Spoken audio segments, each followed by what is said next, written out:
करो बा शीशा कंघिले के तहरा बा खेते गेहूं में और चेहरा हरदम देखत बा का देखत है तई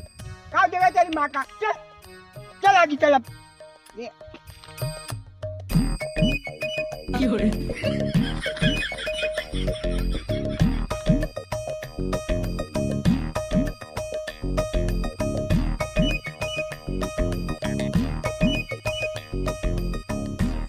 हम बुढ़ाई जाए हम खेती करी कमाई अरे पेले जाए बैठ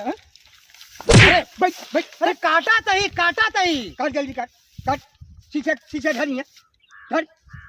हाँ शीशा कंघी लगे मेहरुन की ना टहरा ताने छीन रख तेरी माँ बैठ जल्दी बैठ हथिया लगा अरे तू काटबे हम ही काटब पहले बैठ हम काटत तानी बैठ अरे बाप रे का पता हैया पेला कहन फिर खड़ा हो